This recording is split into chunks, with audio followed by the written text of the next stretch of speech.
Teman-teman traders, balik lagi di YouTube-nya Traders Family dan kali ini kita pengen ngebahas tradingan Pak Tito. Seru kali ini. Jarang-jarang kita ngebahas trading.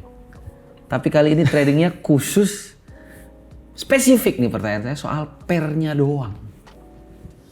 Terakhir, Bapak ngomong di mata trader Jakarta, Bapak trading cuma 3 pair. Iya.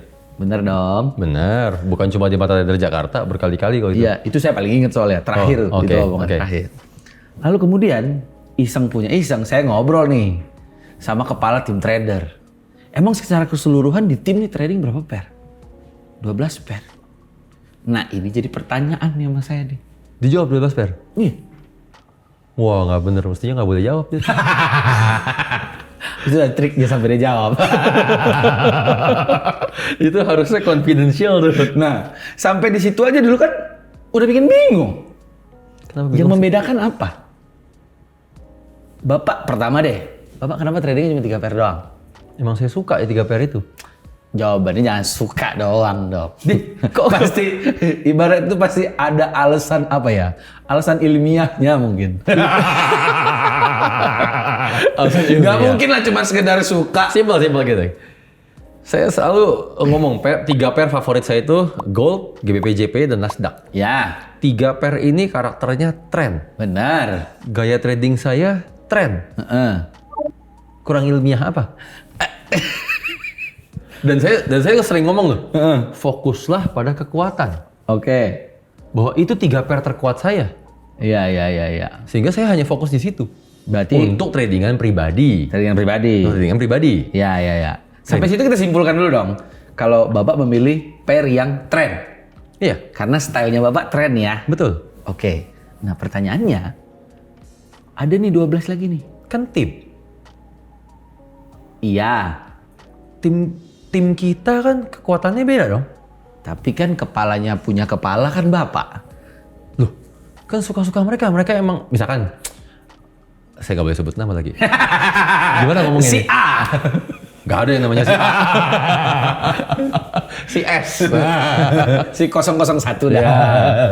Dia kuatnya ternyata di pair kayak pound sterling, kayak euro. Masa saya bilang nggak boleh? Iya sih. Emang dia kuatnya di pair itu? Jadi dalam tim tradernya setelah digabungkan semuanya dapatlah 12 pair. Berarti bisa dibilang di tim itu, ya tim kan nggak mungkin langsung jadi berapa orang kan? Iya. Pasti berprogres gitu. Berarti benar-benar nyari dulu masing-masing gitu ya stylenya? Betul. Sampai punya pegangan pair masing-masing. Betul. Dulunya gampangnya mah dulu semua pair aja dulu. Gitu kan? Sampai ketemu sendiri bahwa oh ternyata pair yang ini rugi, jatuhnya rugi terus, coret. Dan fokus sama pair terkuat sama prinsipnya. Oke. Kalau sampai di situ, tadi Bapak 3 pair yang stylenya tren, ya kan? Iya. Sementara di tim trader kita punya 12 pair dengan style masing-masing. Iya, dan setelah digabung jadi 12 pair. Nah, berarti kan ini intinya sebenarnya gimana style tradingan kita dong? Iya. Iya dong, dicocokin sama pairnya dong, ya kan? Iya. Pertanyaan saya, aneh lagi nih. Di aplikasi, jumlahnya nggak 12.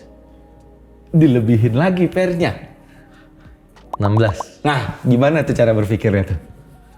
Nah, ini Bapak belum tentu tahu loh. Sekian banyak pengguna aplikasi akan berapa banyak style, bener dong? Benar. Kalau di tim Bapak kan mungkin Bapak langsung bisa hitung nih. Oh, sekian orang dengan style sekian, oke, pairnya sekian jadinya total, ya dong? Iya. Nah, di aplikasi gimana ngitungnya, ayo? Kita boleh bahas yang lain aja. Ganti topik boleh nggak? Ini udah saya urut dari awal loh. Enggak, Untuk pertanyaan ini sebenarnya. Itu bukan diurut, itu menjebak. Pantesan kebuka 12 pair. Nggak, tapi bener dong. Itu sesuatu yang layak dipertanyakan gitu loh. Ya justru itu. Di kita udah ketahuan 12 pair. Iya. Kalau di teman-teman berhubung belum tahu, kita buka lah 16 pair. Ya, tetap aja sampai situ saya punya pertanyaan. Kenapa 16 itu? Rese nih orang.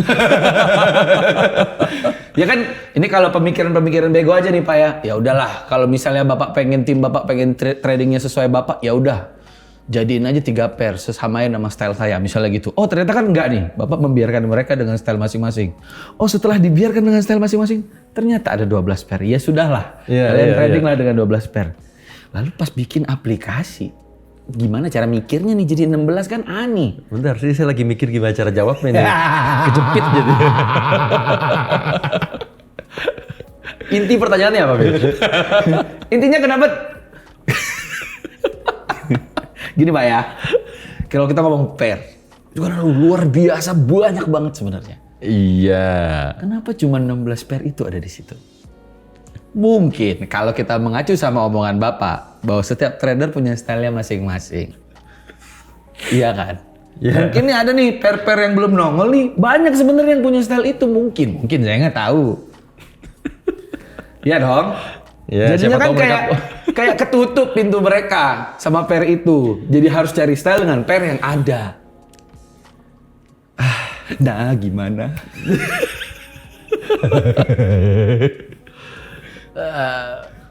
Susah lagi jawabnya nih kalau ini. Nggak susah. Ini lebih ke gimana nyaringnya. Gimana ya jawabnya tanpa membuka alasan sebenarnya ya, gimana ya? Bisa. Nggak bisa. Pasti ada alasan apa ya? Ini balik lagi. Alasan ilmiahnya. Bener dong. Bener sih. Bener sih. Baru ini saya gelisah dari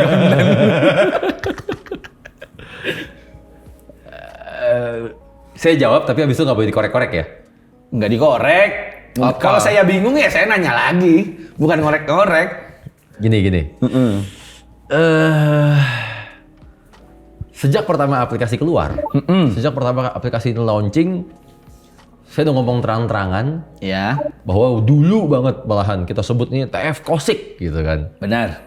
Bahwa orientasinya ada kubu ataupun grup yang memberikan signal, ya akan ada grup yang memanfaatkan signalnya. Benar. Alias kan pada akhirnya ini akan jadi marketplace ya? Iya. Betul ya? Betul.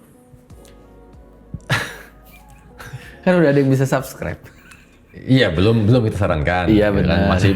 Masih sifatnya semuanya gerilya dan benar-benar full atas rekomendasi kita yang menganalisa. Dan terpantau penuh. Ya. Kubu yang memanfaatkan signal, bingung saya jelasin ini orang ngereseh banget. Kubu yang memanfaatkan signal. Oke lah, kubu yang memanfaatkan signal ini kan investor. Ya. Jangan kalangan investor. Pasti. Oke. Investor itu kan mereka nggak pandang bulu soal pair. Mereka nggak peduli itu pairnya apa. Oke. Yang mereka tahu cuma itu profit atau enggak. Oke. Ya harusnya gitu. Benar kan? Tugas TF, memastikan signal apapun yang dimanfaatkan oleh investor-investor ini, ya mereka bisa benar-benar dapetin transaksinya. Benar. Jangan sampai signalnya keluar, buy gold atau buy GBP USD. Ya. Begitu mereka ambil, nggak dapet. Karena di market yang sebenarnya di real market nih, kalau kita bertransaksinya udah sampai market global, yang benar-benar transaksinya semua terhubung, entah itu STP, entah itu ECN, itu ada yang namanya volume availability, alias ketersediaan volume. Oke, sebentar. Mulai dari sini ngomongnya agak pelan-pelan ya. Istilah baru nih. Nah, volume availability ya tadi ya. Ketersediaan volume, ketersediaan lot. Gitu deh. Oke. Nah, bahasa manusianya tuh. Oke. Iya kan? Iya. Nah, berdasarkan pengalaman saya juga dari sejak saya kerja sebagai dealer, lalu pengalaman saya trading benar-benar langsung direct ke liquidity provider, nggak semua pair itu ketersediaan volumenya banyak. Nggak semua pair itu ketersediaan lotnya banyak di market. Oke. Benar dong? Terus? Sehingga tugas saya adalah memastikan saat nanti ini udah benar-benar dimanfaatkan oleh para investor, mereka nggak perlu berebut volume, mereka nggak perlu berebut lot. Iya. Lotnya selalu ada. Iya, oke. Itulah alasannya kenapa cuma bisa 16 pair. Oke. Gitu loh. Ya. Sebentar. Bingung kan, gantian kan? Nah, tenang ya. Kenapa bisa ada pair yang available banyak dan ada yang available dikit? Iya. Ketersediaannya. Orang yang bertransaksinya kan, semakin favorit sebuah pair yang bertransaksi semakin banyak. Semakin banyak yang bertransaksi, lot yang tersedia semakin banyak. Iya. Ini saya teranginnya gimana nih? Intinya begitulah, Bil. Iya. Intinya tuh jangan sampai misalkan kita buka pair yang aneh-aneh, gitu kan? Aneh-aneh itu kayak misalkan pair eksotik disebutnya. Ya. Pair eksotik. Analis-analisnya ngasih pair eksotik, gitu kan? Toto investornya semua subscribe kan? Ya. Subscribe dan memanfaatkan signal ini. Begitu mereka mau ambil dan saat transaksi seharusnya kebuka, transaksi mereka nggak kebuka. Ya. Karena volumenya nggak ada, lotnya nggak ada di market. Iya, benar. Gitu loh. Dan akhirnya akan jadi chaos. Akan jadi keributan dong kalau kayak gitu. Iya. Investor kan ngerasanya kan, loh saya udah subscribe. Iya. Saya nggak peduli gimana caranya, saya harusnya dapat transaksinya. Benar. Kan itu. Iya. Nah, jangan sampai itu terjadi nanti. Kita udah mempersiapkan dari awal. Iya. Kan? Terus nanti terjadi semua yang kita nggak pengen. Ujung-ujungnya malah chaos ya. Chaos. Ya, sebenarnya saya berpikirnya gini Pak, kan maksudnya saya bahkan udah cari tuh pair tuh apa aja. Ya. Yang lucunya lagi, saya bakal ketemu ada pair Indonesia tulisannya IDR gitu kan.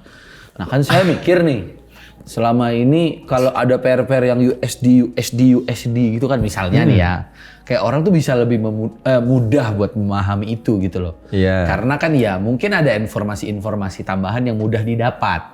Iya. Ya, dan informasinya lebih banyak. Mungkin kalau yang IDR tuh bisa kita angkat, bisa kita tongolin gitu. Orang paling familiar lagi ya. Mungkin, ya kan? Ada pergerakan apa nih di Indonesia, apa gitu. Iya, sayangnya itu makin nggak mungkin lagi.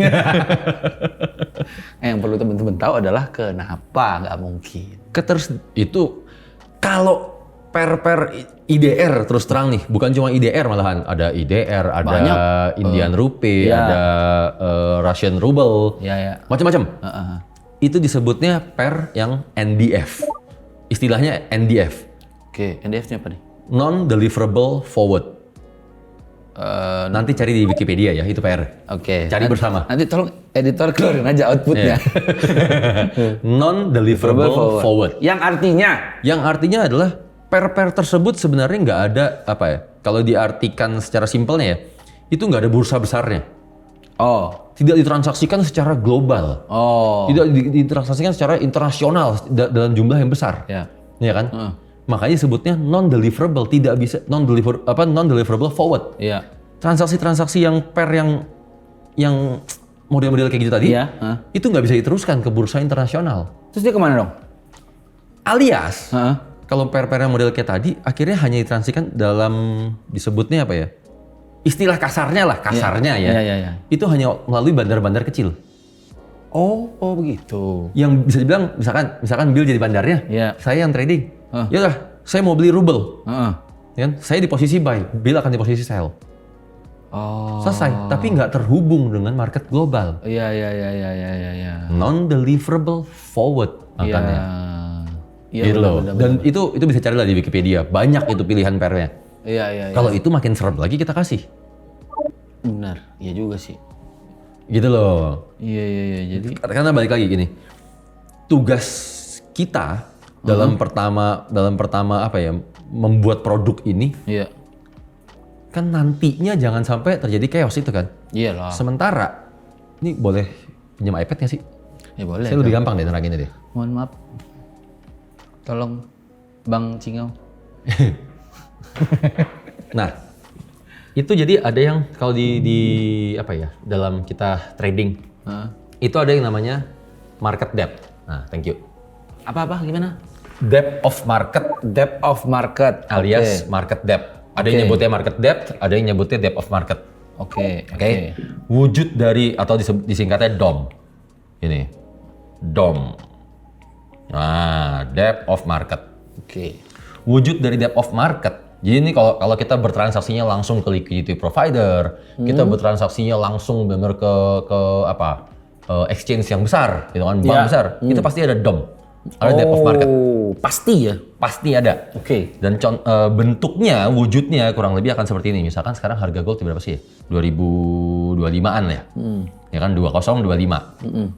2025, lalu ada lagi di bawahnya otomatis 2024.9. Terus ada 2024.8, 2024.7, 2024.6, terus nih. Ya, berurutan gitu ya. Berurutan. Ya. Dan di sebelah kanannya itu ada jumlah lot yang tersedia. Oh. Jumlah lot yang tersedia, misalkan di sini tersedia ada 100 lot. Di sini ada tersedia 80 lot. Di sini tersedia misalkan ada 60 lot. Di sini ada 50 lot. Di sini ada 30 lot. Di sini ada 10 lot. Bentar. Loh, kok nggak beda-beda? Loh kan ketersediaan volume. Oh. Nggak, saya kira tadi awalnya harusnya dia sama aja dulu gitu kan. Enggak dong. Transaksinya. Enggak dong. Bahwa di gini. Saya terangin dulu ya. Iya. Gini. Artinya fungsinya dari depth of market ini apa? Kalau misalkan Bill bilang Bill mau beli emas, Bill mau beli gold. Iya. Nanti saat di harga 2024.5. Iya. Ya kan? Terus Bill mau belinya berapa? 50 lot. 50 lot. Nggak cukup dong. Nggak cukup, Bill hanya akan dapat 10. Sisanya? Sisanya, nah ini tergantung dari liquidity provider. Tergantung dari liquidity providernya. Ada yang menerapkan Bill hanya dapat 10, 40 reject. Oh, ada kemungkinan langsung reject gitu aja ya? Ada. Oke. Ada yang menerapkan Bill akan dapatnya ordernya kepecah. Bill dapat 10 di sini, 30 di titik 6, dan dapat 10 lagi di sini. Loh, tapi posisinya kan beda ya? Iya, karena memang volumenya adanya begitu, ketersediaannya adanya begitu. Kenapa bisa begini? Karena kan misalkan saya punya posisi dari 2030, saya nge-sell dan saya udah TP di 2024. Iya. Titik 5. Iya. Itulah kenapa tersedia volume 10 di situ. Oh. Termasuk saat orang tiba-tiba ngelepas ordernya. Iya. Dia tiba-tiba di close posisinya. Oh, jadi jumlah ini bisa berubah tergantung berapa banyak order yang mungkin sudah selesai atau sudah lepas gitu ya? Betul, transaksi real time. Gitu loh. Dan ini kalau di dunia saham mungkin teman-teman ada yang trading di saham atau invest di saham. Ini disebutnya order book. Oh. Dan itu real semuanya. Nggak bisa kita maksa, nggak mau tahu saya mau beli. Contoh kemarin pada rebutan sahamnya Goto. Antrian saham Goto seabrek-abrek. Iya. Nggak bisa orang setiap hari dapat. Karena memang ya nggak dilepas kok. Iya. Nggak ada lotnya.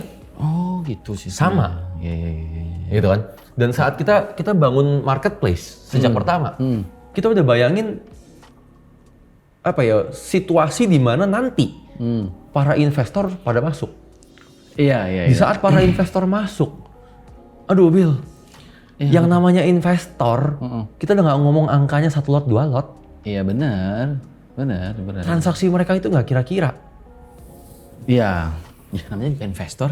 Betul. Iya. Jadi jangan sampai kondisinya investor yang nggak peduli itu nama pairnya apa. Iya. Mereka hanya taunya invest. Iya. Mereka hanya taunya bertransaksi. Iya. Tahu-tahu kok nggak dapet. Ya. Ini saya ngerti nih, berarti dengan tidak semua pair ditampilkan di aplikasi itu ya karena alasannya mungkin pair-pair lain ketersediaannya mungkin tidak siap waktu nanti saat investor. Betul, kita udah mengantisipasi itu sejak awal. Gitu loh, jangan sampai kita hanya menguntungkan pihak analis. Ya kan? Tapi nanti kita ngasih masalah ke diri sendiri. Diamuk investor. Iya benar, sama aja bohong. Iya. Gitu. Bahwa inti dari sebenarnya kita mau menciptakan circle yang sehat. Circle yang sehat itu ya pikirin semua pihak. Iya benar sih. Semua pihak harus merasa diuntungkan. Iya. Cuman saya baru nggak aja kalau ya tadinya ya jujur aja saya berpikir angle-nya semua di aplikasi ya analis aja dulu kali. Iya, selama ini emang kita mengedukasi analisnya dulu lah. Iya, cuman maksudnya begitu ngobrol ini kan saya baru tahu bahwa ada angle yang ke arahnya investor dong. Dan jujur aja nih, sebenarnya saya jadi kayak, kayaknya jadi banyak yang bisa saya tanyain. Oh, kan tadi saya bilang jangan boleh korek-korek lagi. Ini makin dikorek udah Bisa jadi rencana saya 5 tahun, 10 tahun ke depan udah. Nanti saya kalau nggak nanya jadi nggak enak badan gimana? Mending saya tanya dong. Nggak apa-apa. Tenang aja Pak, saya nggak nanya sekarang. Saya beliin tolak angin. Tenang aja Pak, saya nggak tanya sekarang. Kita bahas di konten lainnya. Jadi Bapak punya waktu dulu. Oke? Enggak. It's now or never end. Change your life. Bye.